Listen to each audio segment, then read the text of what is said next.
I'm just going to say welcome to 43north. It's been a while, and I'm here with a lady I find interesting, a woman I find interesting in as far as like her creativity first and foremost, but she also have an interesting story.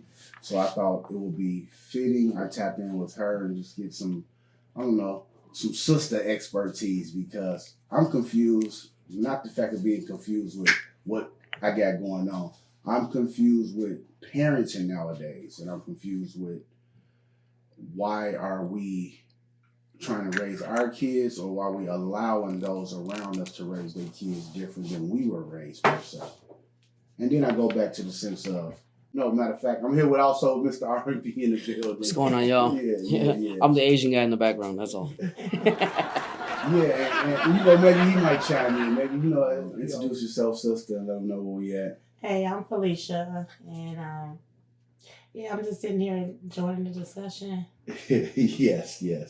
Well, enjoy it, because it's not directed towards you. Yeah. But I just, like I say, I want to get some sisterly advice, some sisterly opinion, and maybe this can help someone else. Growing up, my mom had a big thing on your language. My mom had a big thing on respect. My grandparents had a big thing on language and respect to an extent, you know, like in my household, we couldn't say, if my mom say, Tommy, come here, I'm going to say, yes, ma'am. Mm-hmm. And I'm going to, you know, knock on the door before I just come at that point, you know, I get to the door. So I was taught all these values and these morals, but I allow my children to slide to an extent. Are you faced with growing up the same way, or have you experienced that? Yes, I have. Right to this day, I still yes ma'am and no ma'am to my grandparents. But yeah, I think and with my children, I became a little lenient. Well, a lot of lenient. You know, with maybe not swearing, but just staying out past curfew and hanging out with the wrong crowd of people. You know. Yeah, my grandparents was big on that, not spending the night, no spending the night. Yeah. No sleepovers, and yeah. So you saying your grandparents, because you was raised predominantly by your grandparents? Yeah. Mm-hmm. Okay. Are you a grandmother now? Yes, I am. I have actually 17 grandchildren and one on the way. Wow, congratulations. Yeah, 17. And I have 7 children of my own. So. Okay, well, I'm faced with a sort of predicament, and I haven't really explained this to nobody on this platform, but I have 11 children by 10 different women. So as far as parenting go with me per se, I was exiled a lot from the day by day because my children were spread all over. So it wasn't the fact I was exiled, I was running the streets, you know, with at least 6 of them. So I never had to, you know, my kids is like, around me, they act a certain way. They like respect me. They, you know, because it's like dad time. They know we going to eat the McDonald's. We going to get the junk food. We going to do the stuff that we don't do, when, you know, because now my dad happy to see us. So he going to pay the phone bill and do, you know, he going to make up for that lost time. But I don't know if I cursed him to an extent. And how, by having 7 children, were these children in the same household? Yes, all of them was in the same household. But, yeah, I think I was really strict in the beginning of, you know, them growing up. So I became a grandmother at 33, sheltering my children, my daughter. When she got into high school, she was like, not buck wild, but because she was sheltered, she was a little, you know, wanted to experience this, that, and the other, you know. So, yeah, I think that kind of damaged, you know, by me not allowing them to sleep over and allowing them to have these friends and allowing them to, you know, when it was time to, you know, they were skipping school and doing all this stuff, you know, once they got in high school. Were we damaged? Because by the fact of our parents being so strict and so strong on us, or I won't even say not the fact of the sleepovers or nothing, but while we in the house, we got to say, yes, ma'am, no, sir. We got to do things a certain way. You got to knock before you enter the door. Yeah. You got to eat at a certain time. And my mother had it like, if you don't eat that shit at night. In the morning, that's what everybody else gonna eat breakfast, but you gonna eat them potatoes that you refused to eat last night. I don't care how sick you Yeah. she will warm that stuff back up. And when I go man. outside now, and I'm motherfucker, shit. You know what I mean? Yeah. And so I don't think it helped being strong on me. No. I think it taught me some things, no doubt. Mm-hmm. What would you change with raising your kids? Like you said, you were strict in the beginning. What would you change overall? You think that could have brought everybody different, or was it a learning experience for you? I won't say Honestly, it's like what you go through is what you get. You know Right. what I'm saying? You learn as you go. It's Yeah. like, Yeah. a school teacher, the grandmother that I really had a relationship with.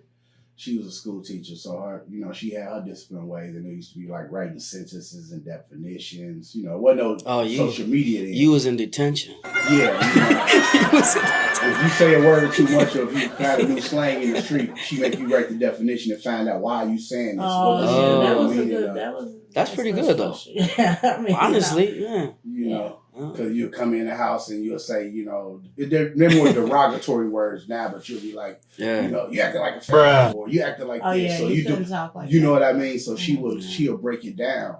Now the sense of us not being free to say a lot of stuff, that's why I allow my children to use this slang. Not even to use it, but I allow them to be themselves. I don't like frown upon them, watch your mouth and stuff like that, because I want them to know words don't hurt. I don't want my child coming on, really call me this. And, it's just breaking their spirit, as opposed to, my thing is back to the old days. Sticks and stones may break your bones, but words will never hurt me. You know what I mean? You can say what you want to say about me as long as you don't put your hands on me. Well, to go back to the sticks and stones, because I deal with that with my grandkids. They're in middle school, and and so they, people pick on them, and they trying to figure out how to handle that. That's a whole new ballpark, though. Like when they're like younger, man, they don't know how to act. I just figured that our parents lied. Words do hurt. Words do hurt. People will go weeks and months and years thinking about what you said to them. Younger kids nowadays, they go to TikTok, Snapchat, Instagram. They go to Instagram, influence. Mm-hmm. That's the biggest thing. It wasn't like back in the day. They influencing each other. Mm-hmm. Yeah, we were disciplined. There's a difference between getting beat and discipline. Mm-hmm. You know what I'm saying? Definitely. From my parents, I was like, man, I got my ass whooped. Eat, times to eat. You're gonna starve all night. Yeah. You know what I'm saying? With my grandkids, with these kids today, they go to bed. They don't have a bedtime. Yeah. But why? Why do we? You saying these kids today? These kids represent us, our offspring. Yeah, because we fell off. Yeah. When I date a woman, I choose not to date women. The reason I was lucky to an extent, because my children, they're the first child of the woman that they're by. Mm-hmm. Like, they didn't have no other kids, so they didn't have no examples ahead of them. Right. So now I get in situations where I meet women I'm interested in, and they have children by someone else, and it's like, I don't know my role in that situation, because I feel like I'm letting my kids down to an extent. How I'm gonna be the super stepdad for your shorties, or do this and that, and I failed my kids to an extent. I dealt with that child. Well, he was there for them, but of course, they live somewhere else, and we live here. We decided to move here, so yeah, that's definitely a challenge, because the first day you don't want them to feel abandoned, or Express the love per se to the mom, to show them that your mom can be loved, no matter. But when you don't have a eye to eye with the other parent per se, the other guy, it's more like, what this nigga got you doing, or you know what I mean, or you know what I mean. So when you go visit the dad, which is a similar situation, but when you come back, now you lost all the value that you was just taught with me being there, or you doing everything, because at the end of the day, you're not my father. You know what I mean? Right. And it haven't been a struggle per se, but it's just some things that I just want to know other people's experience on, as far as like having somebody else raise your children, or having somebody else in their life, because I still pay bills and stuff for some of these women as long as they don't have a man laying around, or you know what I mean. I still help out to the fullest. We mutual, because before the children was born, we barely knew each other. So when they got pregnant, now they got to know what type of animal I really am, or I got to know what type of piece of stuff they really is. You know what I mean? I used to think it was cute. Yeah. She's so bad, or you put this in this child's head. my kid bad. Mm-hmm. People don't understand they how end up believing that as they get older. Yeah, and it hurts my heart. I don't know how to intervene in that because I'm old school. Like I tell at the end of the day, I just would come over there and whoop your ass. Okay. I would lock you in that room. I do the same thing with the phone and stuff though. But when you found out like she pregnant, did you want to hurt the guy? Did you want to hurt her? Did anger of emotion come? And why didn't you decide to get an abortion for this child? It was definitely anger because I always keep the line of communication open with my kids. And we had discussions about, sex and have, are you a virgin the first time, whatever. And it was like, no. And the boy's dad actually came to me and told me that she was pregnant, which was weird. Oh, wow. Yeah. So, I, of course I snapped and went off and, cussed and fussed and everything. But, and then of course I was going with abortion automatically because I just at that time I seen her life ruined. Like, I'm not gonna lie. I was too like, young. You in ninth grade, like, girl, I can't do this, And then I had, my baby was 4.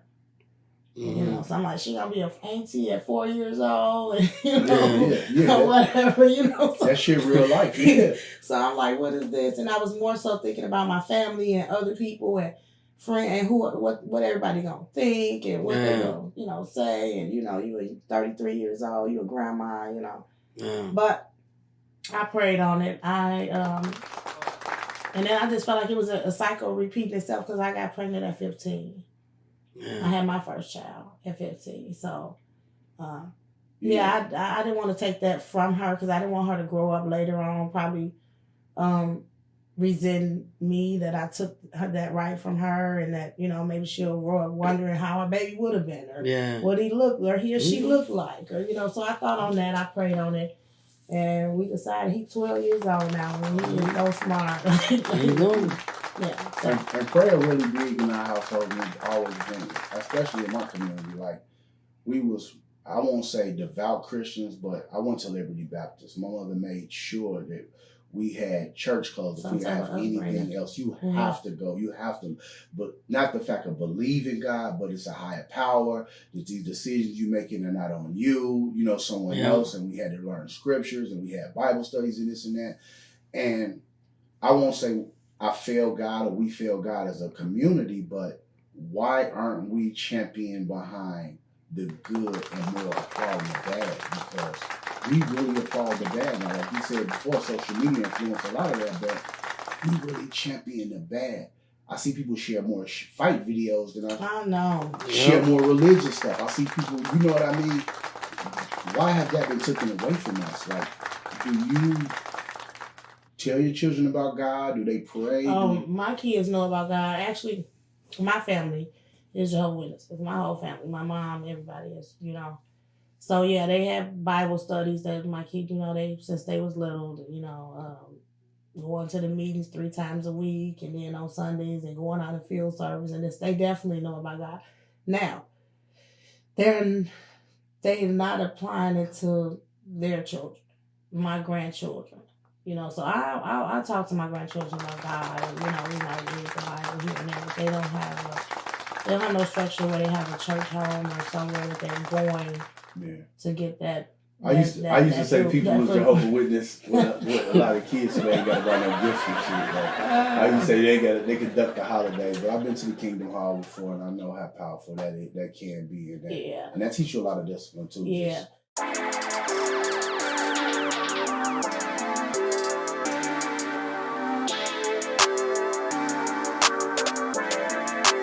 Perfect.